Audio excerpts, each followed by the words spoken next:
तपाईसँग जोडिएको साहित्यको बारेमा म कुरा गर्न चाहन्छु। सर्वप्रथम तपाईहरू तेस्रो आयाम हुँदै लीला लेखनसम्म आइपुग्नुभयो र तपाईले त्यही लीला लेखन मार्फत विभिन्न उपन्यासहरू पनि प्रस्तुत गर्नुभयो, कथाहरू पनि प्रस्तुत गर्नुभयो र नेपालमा त्यो कथा अथवा तपाईहरुको जुन एउटा लीला लेखन पनि ज्यादै लोकप्रिय पनि भयो र अहिले त्यो लेखन चाहिँ नेपालमा अथवा विश्वमा के कसरी चलिरहेको होला दाइ? दुईटा आन्दोलन, लेखनको आन्दोलन, लेखाइको आन्दोलन गर्यौं। एउटाको नाम आयामिक लेखन आन्दोलन अनि अर्कोको नाम लीला लेखन आन्दोलन। कुनै आन्दोलन सुरु भएपछि, त्यसलाई प्रारम्भ गरिएपछि त्यसका सिद्धान्तहरू बताउनै पर्छ पाठक वर्गलाई। त्यो हाम्रो कर्तव्य हो र यो काम गर्नका निम्ति आयामिक लेखन सिद्धान्त के हो बताउनका लागि बैरागी काइँला, तिलविक्रम नेम्बाङ, वर्तमान प्रज्ञा प्रतिष्ठान, नेपाल प्रज्ञा प्रतिष्ठानका कुलपति, उहाँले यसको प्रारम्भिक कालदेखि नै सम्पादकीयहरू लेखेर हाम्रो तेस्रो आयाम भन्ने पत्रिका थियो, यसका सम्पादक उहाँ हुनुहुन्थ्यो। उहाँले सम्पादकीयहरू लेखेर यो स्पष्ट बताउँदै आउनुभएको हो। 25 वर्षसम्म पनि कति भाषणहरूमा, सभाहरूमा बोल्नु भएको हो। त्यसै गरेर ईश्वर बल्लभ जो अब हुनुहुन्न, हामी तीनजनामा एकजना उहाँ हुनुहुन्थ्यो। उहाँले झन् पुस्तकका पुस्तक भूमिकाहरू मात्र भन्ने पुस्तक पनि लेख्नुभयो। अरू पुस्तक अनेक पत्र पत्रिकाहरूमा आयामिक लेखनमाथि उहाँले लेखहरू प्रकाशित गर्नुभएको छ। र काइँला र ईश्वर बल्लभले सिद्धान्त प्रतिपादन मात्र होइन, आयामिक लेखन, आयामिक कविता कस्तो हुन्छ त्यसको उदाहरण स्वरूप धेरै कविताहरू पनि लेख्नु भएको छ। काइँलाको, बैरागी काइँलाका कविता सङ्कलन प्रकाशित छ। ईश्वर बल्लभका पनि त्यसरी नै कतिवटा सङ्कलनहरू प्रकाशित छ। ती सबमा हामीले आयामिक लेखनका सिद्धान्तहरू सबै व्याख्या गर्ने कोसिस गर्यौं। छोटोमा भन्नु पर्यो भनेदेखि आयामिक लेखनमा हामी गहिर्याई लेख्नु, किनभने विज्ञानमा रिलेटिभिटी, सापेक्षतावाद, सापेक्षता भन्ने जुन वैज्ञानिक सिद्धान्त हो, त्यसले भन्छ लम्बाइ चौडाइ, लम्बाइ पहिलो आयाम, चौडाइ दोस्रो आयाम अनि मोटाई वा गहिराई तेस्रो आयाम। अबका लेखन, अबका कथा, कविता, आख्यान, काव्यहरूमा वैचारिक गहनता हुनुपर्छ, त्यो मोटाई हुनुपर्छ। खाली भावना मात्रै भएर हुँदैन, खाली कल्पना मात्रै भएर हुँदैन, सामाजिक चेतना पनि हुनुपर्छ। मानिसको जीवन सम्बन्धमा आफ्नो के विचार आयो त्यो सबहरू पनि हालेर लेख्नुपर्छ।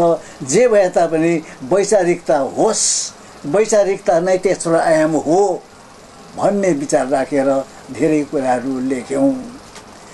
त्यसपछि हामी छुट्यौँ। समय दार्जिलिङमा हुँदा त्यो काम गऱ्यौँ। त्यसपछि बैरागी काइँला नेपाल फर्किनुभयो। ईश्वर बल्लभ केही काल अझै दार्जिलिङ बस्नुभयो। पछि उहाँ पनि नेपाल नै फर्कनुभयो। हामी छुट्यौँ। अनि छुट्टिए तापनि त्यो आयामिक लेखनको जुन चाहिँ सिद्धान्त थियो, त्यो सिद्धान्त तिनैजनाको मनबाट मेटिएन।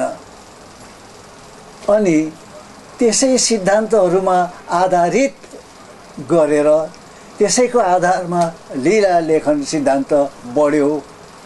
त्यो पनि र हामीले लीला लेखन सिद्धान्त जसलाई भन्छौँ त्यो आयामिक सिद्धान्तबाटै बढेको हो।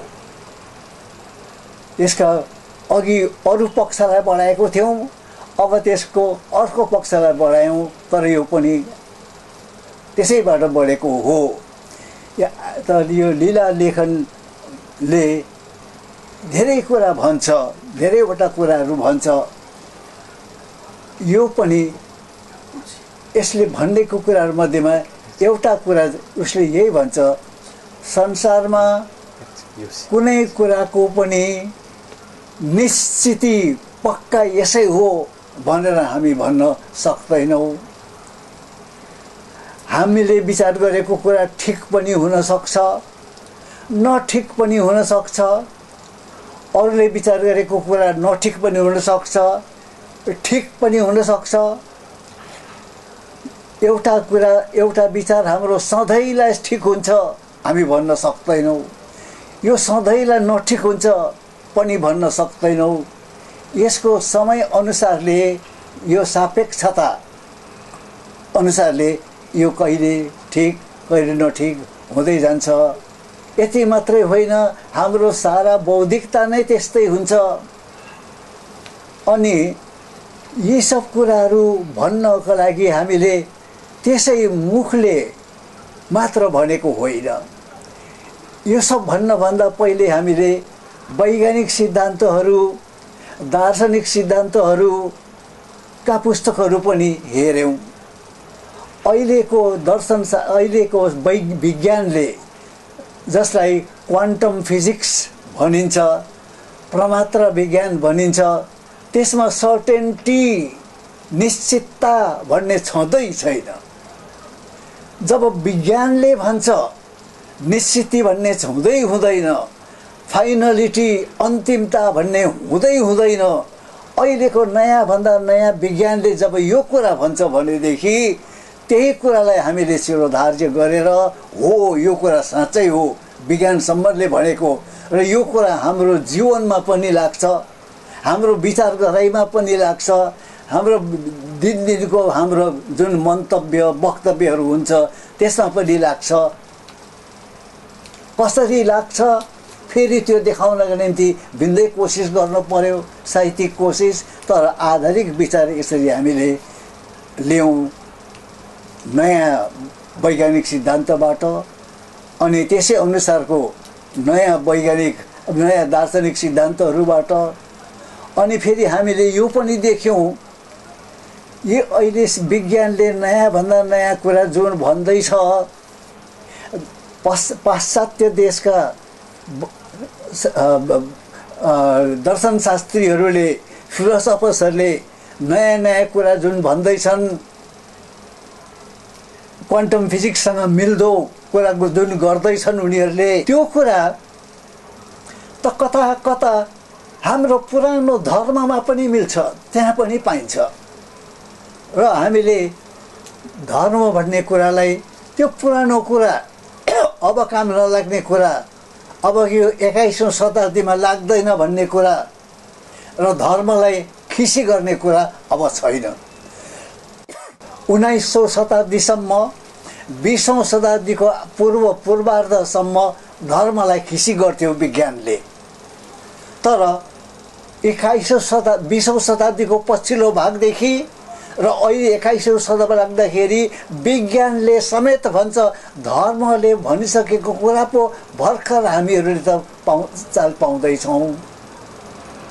र यसरी हाम्रा धर्ममा गहिरा गहिरा कुराहरू छन्, गहिरा गहिरा सत्यहरू छन्, ती सबलाई पनि लिएर हामीले लेख्नुपर्छ।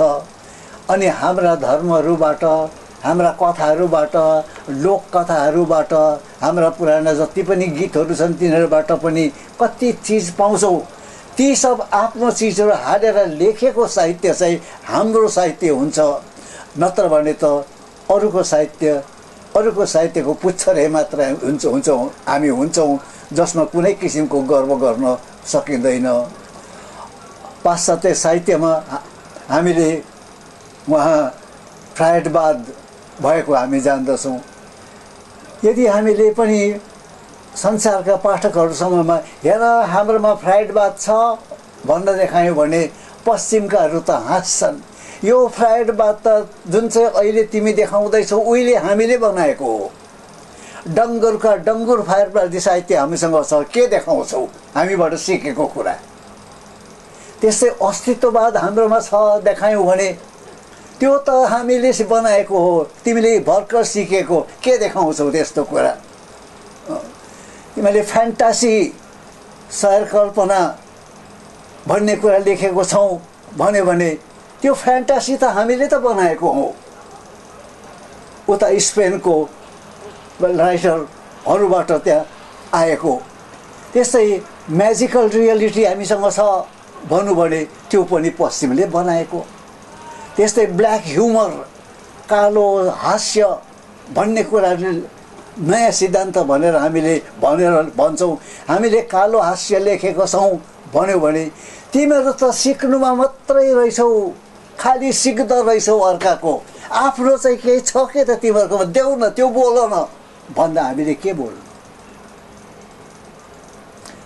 हाम्रो इतिहास, हामी मानिस भिन्दै हौँ। यो कुराबाट हाम्रो इतिहास, हाम्रो भूगोल, हाम्रो बुढाबुढीले भनेका कुराहरू, हाम्रा धर्महरूले भनेका कुराहरूमा चाहिँ यस्ता कुराहरू छन् जुन संसारको अरू भागले अहिलेसम्म सुन्नै पाएको छैन। त्यो हाम्रो सम्पत्ति हो। अब त्यसलाई लिएर हामी साहित्यमा लेखौँ र हाम्रो साहित्यको केही महत्त्व होला जस्तो लाग्छ र यतातिर पनि हामी बढ्दैछौँ। बढ्नुपर्ने कर्तव्य हाम्रो हो भन्ने ज्ञान हामीलाई आएको छ।